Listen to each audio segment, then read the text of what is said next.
move to strike the horrible propaganda video off the records of this great institution. Madam President, the point of order, under Section Post 93, muna natin mga 94, 95, ka-Duterte and solid. Mga idol, magandang araw sa lahat! Mga ka-Duterte, solid, napikon si Mig Zubiri kay Manang. Ay may mga idol!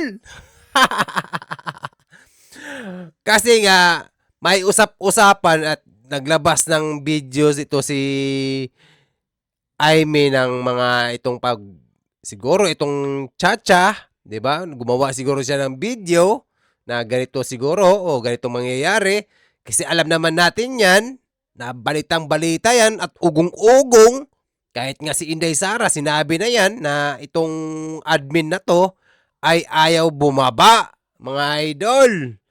Ngayon, napikon ngayon si Migs, mga idol, kasi may ginawang video ngayon si Manang Aimee. Siguro pakiramdam ni Miggy na parang propaganda at nandun yata siguro pangalan niya o mukha niya. Ay, nako, panoorin muna natin to, ang reaksyon ni Senador Migs Zubiri, mga idol. Tara, let's go! Parliamentary Acts and Language, I just want to point out that the video that the lady senator presented was obviously opinionated, a propaganda tool, right? It's should be stricken off the record, Madam President. And it's unparliamentary. We've seen videos presenting evidence on issues that are taken up on the floor. Senator Tulfo always comes out with videos showing people being mauled, people being abused for the information of this body to act on that particular issue. But to come up with an opinionated piece like that, ganong klaseng video na propaganda, na sowing intrigue. Kasi ako, Madam President, hindi naman ako sang-ayon sa people's charter change. I was the first one in this institution who fought that kind of move with the PI, and all of us together, kaming lahat, for the first time in the history of the Senate, 24 senators tumayo yung Contra People's Initiative, na fake People's Initiative, na talagang kinall out natin yung lahat ng grupo ng tumutulak noon, from the Speaker and even Malacanang, kinalaban natin. Kaya wala kaming kinalaman dyan. Bakit sinama kami dyan sa propaganda na yan? Wait lang, mga idol. Napipikon na yan si Mig Zubiri, mga idol. Kasi itong Chacha, itong charter change na tinatawag natin, ay nako. Kasi yan, mga idol, parang ang ibig sabihin yan, pahabain ang termino. Or pwedeng, depende kasi yan kung ang namumuno ay okay. Kaso ang namumuno ngayon ay hindi. Kumbaga, mag-iisip ka talaga kung ipapatupad yung pagbabago, babaguhin yung 1987 Philippine Constitution, itong Chacha, may mga paraan naman. Diba? Itong CONAS, CONCON at saka People's Initiative, yung tinatawag niya. Ngayon, kung ang namumuno ay abusado sa kapangyarihan, yun ay mahirap gawin yan. Okay lang sana kung Duterte. Kaso ang nakaupo dyan, hindi Duterte, bangag. Hindi lang yun. Hindi lang usapin ang presidente dyan, pati itong kongreso, mga idol. Lahat yan, yung nandyan sa nakaupong mga kongresista. Number 1 sila dyan. Nandyan lahat ng ang mga buaya dyan. Kaya nga ako, itong kongreso, tanggalin yan. Walang yan. Walang say-say yan sila, mga idol. Yung mga party list na yan. Sus, pandagdag lang yan, panggasto sa mga binabayad nating tax na punta lang sa kanila. Ito, may point naman dito si Mig Zubiri. Kaya nga ang video na ipapakita na ni Manang Aimee, ni-withdraw niya yon. Basta ipangako sa taong bayan, walang mag-e-extend na termino plus magkakaroon ng eleksyon sa 2028. Yun. Ito yung pinag-usapan dyan ngayon sa Senado. Nagkaroon sila ng bangayan.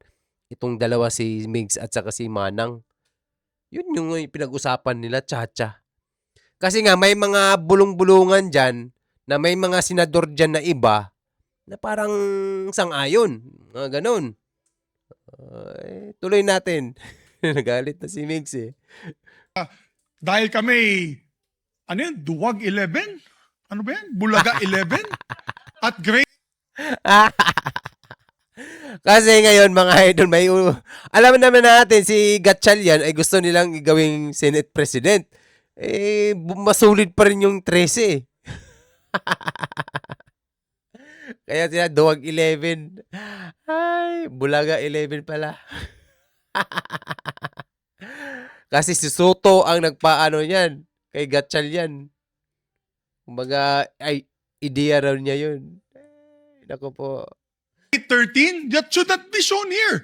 Because what will stop us now, Madam President, for that lady senator, that we come up also with a propaganda video here, papalabas din namin, yung mga sala nila. Diba? Ito. Oh. Oo. Yan. Parang nire-reverse psychology lang ni Mig Zubiri. Yeah. Kung ganyan ka pala, bakit pwede rin kami gumawa ng video? Yung mga kasalanan nyo, itong mga angkan nyo. Ayan, di ba? Dito, babanggitin niya dito eh. Kung may galit ka sa namumuno ngayon, awayin mo yung kapatid mo. Ito na yon, itong part na to. Tuloy natin. O ano-ano, hindi naman kami ganyan. No? To gain traction, to gain views and publicity, will destroy our fellow colleagues here? Walang ganyanan. Hindi ako nagagalit. Kilala niyo ako. Ako pinaka-amiable dito. Mahal ko kayong lahat. Pero hindi tama yung pangyayaring iyon. Hindi ba? Kung galit po kayo, magsalita po siya dyan, magalit siya sa gobyerno niya. Magalit siya sa kapatid niya. Burahin niya kapatid niya. Pero wag naman niya idamay. Di ba? May point kasi siya eh. Kung may galit ka dito sa namumuno ngayon, murahin mo yung kapatid niya. Away. May point yan. Pwede. Minura-mura. Ako po. Inano na nga yung kapatid niya. Binulgar na nga niya na gumagamit yung kapatid niya eh. Matigas lang kasing mukha nun. Alam mo naman, may nakapaligid yan. Sabi ko nga sa inyo, ang presidente, ang Duterte lang ang hindi nila magawang puppet. Yun ang totoo. Ilang dumaang presidente dyan ay puppet lang sila. Ganun din ngayon yan si ngayon. Si Junior. Ganyan na ganyan. Kita nyo namang nangyayari sa Pilipinas ngayon. Walang magandang nagawa. Walang legacy. Kumbaga, ganun yun. Kasi nandyan nakapalibot sa kanya ang mga may control sa kanya. Di ba? Yung mga tao na walang kinalaman dyan. Katulad yan, never ako kinausap ni Senate President Soto. Never ako kinausap ng mga kasamahan ko dito about charter change. Kasi alam din nila, tutol ako. Tinanong ko din sila, wala silang kausap, wala silang kinalaman, wala silang alam sa charter change. This whole group is just nodding, shaking their heads. There is no such thing. Inday-badiday na ba tayo dito sa Senado? Kaya nga sinasabi, we're a circus. I apologize to those who are watching. They think we're a circus. We are a circus because this type of language that we are pushing in this August chamber, it's unparliamentary, Madam President. It is unparliamentary. And I'll tell you now, these people here, ladies and gentlemen, in this body are not in favor of any amendments to the Constitution. We just want to bring back the integrity of this same chamber. Cannot we discuss that as a group, as a body, that we fight for our integrity, for the good name to be brought back, for people like Jokno, people like Tanyada, people like Aquino, people like Salonga, even Frank Drilon, people like Miriam Defensor Santiago, Joker Arroyo, who stood here for what was the best times of our institution. Have we forgotten that and we've made it already like a circus? Madam Chair, I do not agree. Because I'm not Macamarcos. I'm not, so when you come up with a propaganda tool like that, hitting all of us, it makes us look that we are, nasa panig po kami ng mali at nasa panig po kami ng mga demonyo. May panindigan po kami lahat dito, Madam President. So therefore, you can see my passion on this. I move to strike the horrible propaganda video of Burahin the mo yan. records of this great institution. Wala kami sa panig ng mga demonyo. Hindi ako Macamarcos. Ay, nako. Yung video naman mga idol, withdraw yan ni Amy. Basta pangako daw na walang mag-extend na termino. Hindi talaga papayag ang taong bayan yan, manang. Walang ganun, na-extend ang termino. Extend pa ng I think 2030. Kaya may punto rin to si Migs sa kanyang hinanakit ngayon.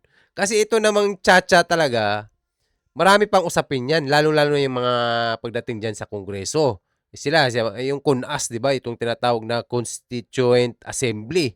Yan, maraming pagbabago yan. Babaguhin nila yan, yung mga din nila dyan sa Kongreso. Hindi basta-basta yan. Kasi once mabago yan, lahat papating termino nila, extend yan. Naku, lagot na tayo nito. Wala nang magandang nangyari sa bansa natin.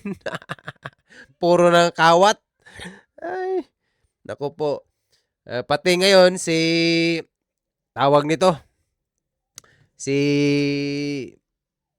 Tolpo, nagbigay din ng dyan, sa Senado ngayon, nagbigay rin siya ng komento regarding dito sa nangyari.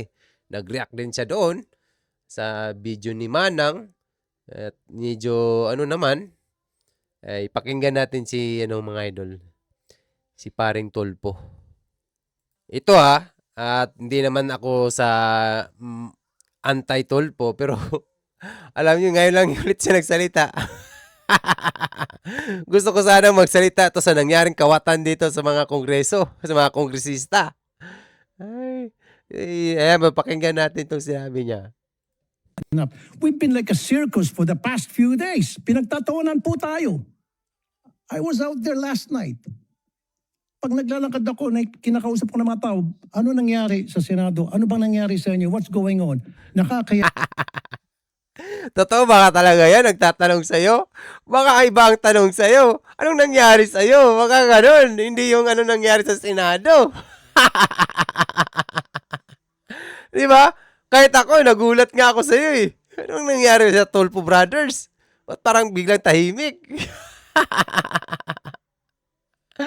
Baka naman iba yung tanong lang nagtanong sa'yo. Hindi yung tungkol sa Senado.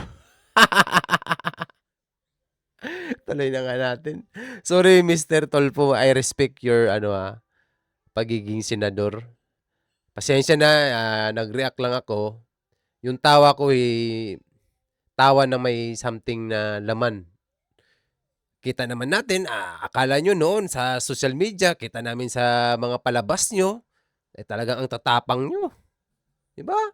Walang sinasanto. Pulis, mga Ngayon, parang iba na.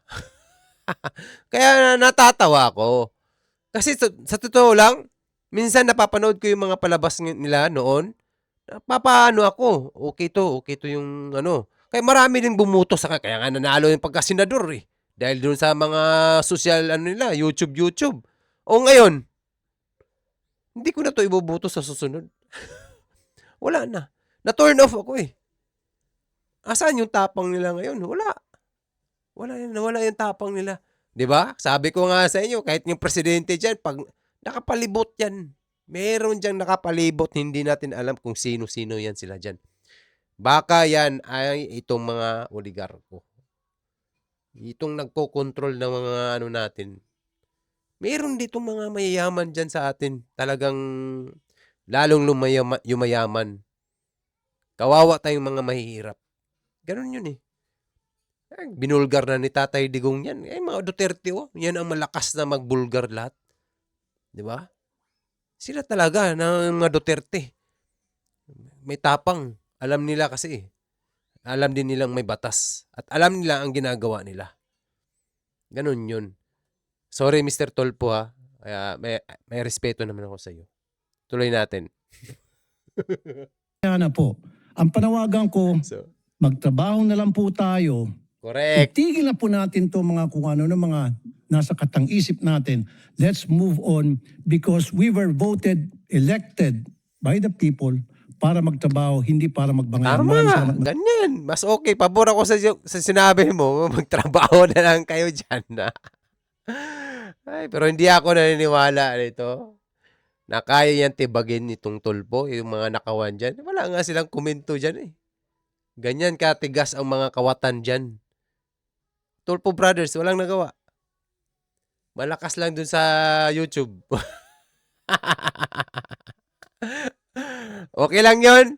Ganun talaga eh. Doon sila, kaya nga nanalo yan sila eh. Kung wala itong mga palabas nilang pa YouTube, matagal na yan sila reporter dyan sa mga network. Kilala natin itong mga tulpo. Hindi naman, ano yan eh. Wala. Bakit ngayon lang yan tumakbo ng pagkapolitiko yan sila noon? Dahil sa kasikatan nila. Sumikat sila sa ano nila eh. Akala mo, itong mga kawatan, yung mga illegal na ginagawa ng mga ahensya, sila, yan sila, ganda ng ano nila eh, programa nila. Kumbaga, content pala.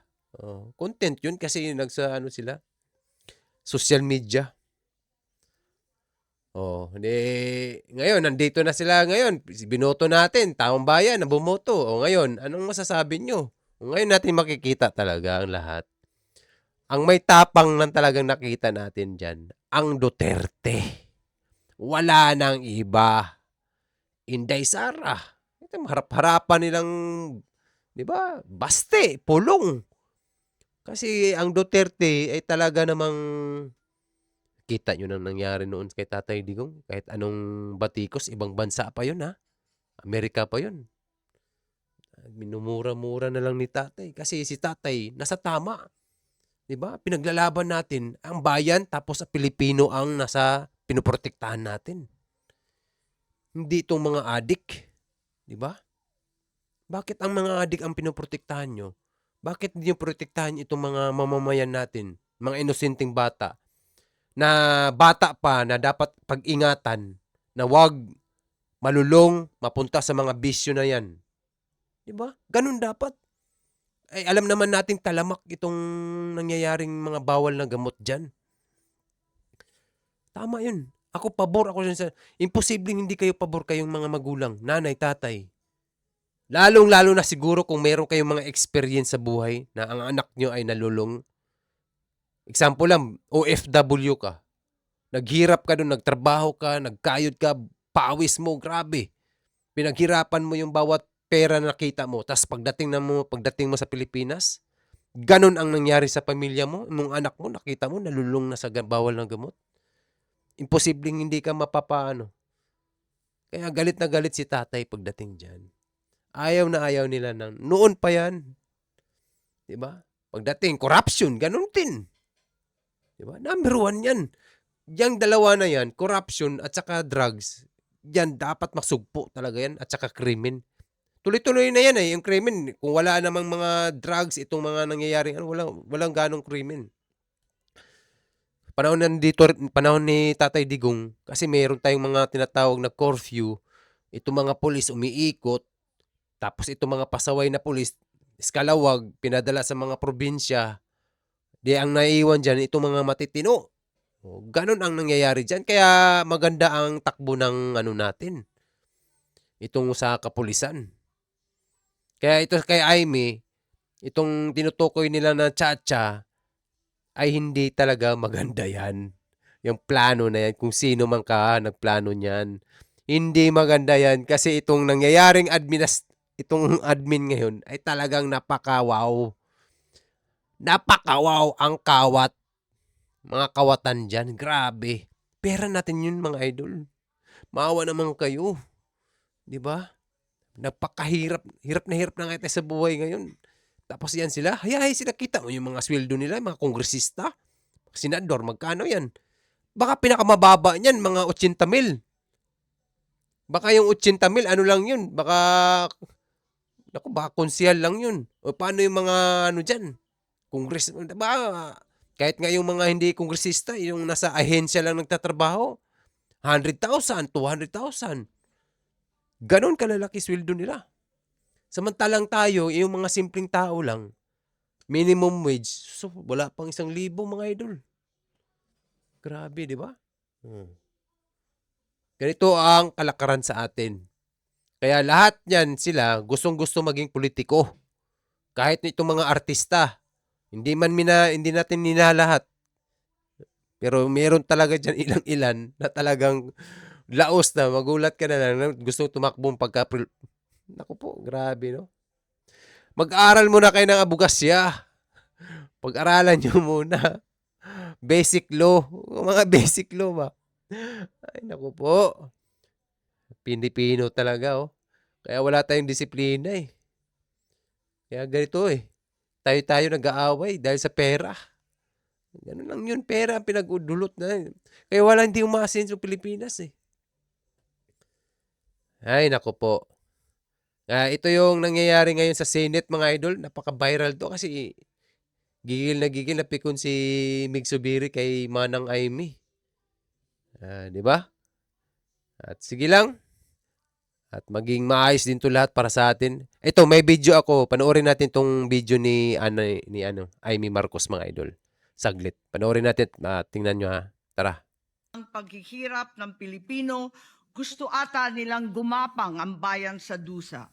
Gaya ng paggapang ng mga buhaya sa kaban ng bayan at konstitusyon. Of the Senate, I rise today on a matter of personal and collective privilege to address a pressing issue of utmost national importance. For far too long, our Filipino people have been left uncertain, confused, deliberately kept in the dark regarding the true intentions behind the continuing and increasingly belligerent efforts to append the new Senate leadership and, worse, to amend the Constitution. The Filipino people deserve clarity. The Filipino people deserve honesty, and above all, the Filipino people deserve at least the truth. Madam President, today I will not rely solely on my own words. I will present before this chamber a short video containing documentation, footage, and statements directly connected to the ongoing efforts toward term extension and charter change. With your permission, therefore, may we now direct the technical team to play the video presentation. Dito pala, mga Bakit idol. nagpalit ng liderato sa Senado? May I be allowed to humbly move to declare all seats vacant, Mr. President? With 13 affirmative votes, 10 negative votes, and 1 abstention, the positions in all the positions in the Senate is hereby declared vacant. Bakit ito nilusob? Wait lang, mga idol, ha. Itong video na to, ito yung video na ikinagagalit ni Migs. Kaya panoorin muna natin, mga idol, kung bakit pikon siya dyan. Tara, let's go! Bakit patuloy ang pananakot? Talagang garabalan, obvious na obvious, hindi isa-isa ang majority. Bakit may panggigipit? Pinakakasuhan ng Ombudsman si Senator Rodante Marcoleta ng plunder at indirect bribery. Bakit may pambabaluktot ng kwento? Nililito nila ang publiko. Ang kainan ay naganap alas 4 ng hapon. Ang barilan alas 7. Nagmamalaking lang may nangangamusta na si Camille Villar ang unang nag-update. Saka sila nagsi-reply. Last convo, 4 p.m. Next chat, 10 p.m. Bakit may demolition job? Bakit may pait? Bakit hindi matanggap? Napakaraming bakit. At narito mga sagot. Pero bago ang katotohanan, wasakin muna natin ang kasinungalingan. I, Alan Peter Shram Cayetano, having been elected to the position of Senate President, hindi nagpalit ng liderato para sa impeachment. Hindi totoo ang pinapakalat ng mga nabulaga. Ito this time, medyo nagkabulagan. Ang impeachment ay labanan ng numero. Hindi ang mga Duterte aligned ang dapat mangamba, kundi ang mga sa umpisa pa lang ay may hatol na. Ang sinasabi, sir, ng ibang mga kritiko, itong Senate leadership shake-up ay tungkol lang daw sa impeachment. Lahat na i-connect. As I told you, may 12 kami. Si Bato is 13. So kahit nawala naman siya, ang pinag-uusapan dito is whether or not you will be able to get 16 votes. Hindi siya ang pagmumulan ng 16 votes. Wala siya doon eh. 12 kami. Bakit kami magkuku? May 12 na kami kung ang pinag-uusapan lang natin ay impeachment. Actually, 9 lang ang kailangan para ma-dismiss. Yes, 12 kami. So it's more than the required votes. But that's not the point. Ang ano kasi pinipilit nilang i-connect doon. Kaya ako natatawa. Where is the connection there? Gusto pang ipa-inhibit ang mga tinatawag nilang Duterte-aligned senators. Nananawagan pa ng partial kuno at pagiging patas. Pero sa publiko, may mga pahayag na hindi makakatakas. While VP Sara is in power, the threat of a full-blown Duterte comeback is still a very real and present danger. Bakit ganito ang desperasyon? Wait lang mga idol. Alam naman natin to si Senador si Risa Montiveros. Nako po. Ay maka-anti-Duterte yan si Risa. Oh, yan nandun si Risa eh. Representing sa dyan, sa video dyan. Bakit hindi maikubli ang gigil? No. Bakit natataranta ang lahat? Mr. Speaker, I move to endorse to the Senate the resolution setting forth the articles of impeachment. Narito ang pagsisiwala. Noong April 22 sa Soler, nagkita si Tito Soto at House Speaker D para pag-usapan kung ano ang papakialaman sa 1987 Constitution habang nakaupo si Bongbong Marcos. Kasama ni House Speaker D ay si South Cotabato Congressman Ferdinand Hernandez. Kasama ni Soto ay ang dating Senate Secretary na si Mark Mendoza. CONAS ang gusto nilang mode ng charter change. Constituent Assembly mga idol. Sa Kamara, CONAS. ang charter change o pag-amyenda sa konstitusyon sa pamamagitan ng Constitutional Convention. Is something big brewing inside the government. Post lang natin mga idol. Mahaba to. Ay nako po. Ito yung video. Ay, marami kasi. Kaya sabi ni Mix dyan, kung may galit ka sa kapatid mo, itong ano mong admin ngayon, awayin mo, magsalita ka, murahin mo, 'di ba? Kaya itong video na to, dito talaga napikon si Migs. Kasi sabi niya, kasi wag niyong lahatin. Hindi naman lahat ng itong nasa minority kasi siya sa 11 eh, 'di ba? Kaya sabi niya bulaga, 11 daw, 11, duwag 11. Ito mga idol ha, dito talaga napikon. Kasi parang ang pagkakaano ni kuan ba? Kanang si tawag na likhang isip ang ano ni Mix diyan.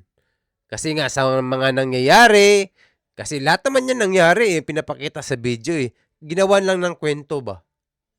Na ganito ang mangyayari pag tayo ay dumating sa panahon na magtsatsa, eh, magtermino pa, mag-extend pa. Ganito na nga nangyari sa mundo natin sa Pilipinas.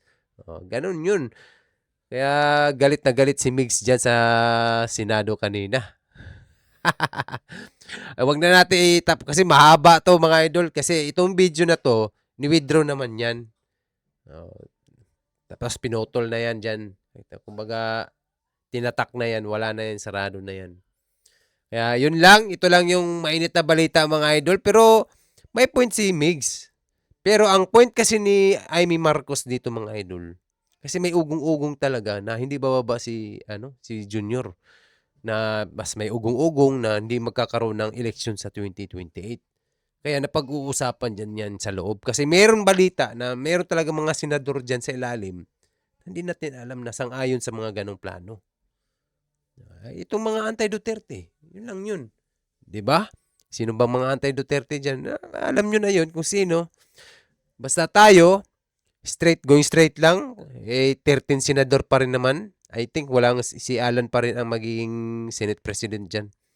Kaya yun lang yung balita mga idol. I hope na tayong mga Duterte sulid ay dapat magkaisa para sa bayan, lalo-lalo na kay Inday Sara. Malapit na mga idol, 2028, ilang taon na lang. Kaya mag-ingat tayo, ingatan natin si Inday, ingatan natin si Tatay Digong, ang mga Duterte. Kaya tayong mga taga-suporta, peacefully ang pag-aano natin. Voice out, okay yun. Huwag lang maging marahas. Kasi ang pangalang Duterte ang nasa likod natin. Kasi tayo ay nagmamahal sa mga Duterte, ha?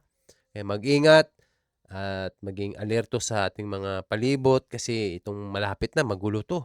Kasi itong 2020 election ay talagang bangayan yan. Kasi alam nila, once na makabalik ang Duterte, lagot silang lahat. Ganun lang yon, ha? Kaya mag-ingat and good luck. At maraming salamat sa inyo sa mga nag-follow at nag-subscribe sa akin. Maraming salamat and goodbye. Mag-ingat mga idol!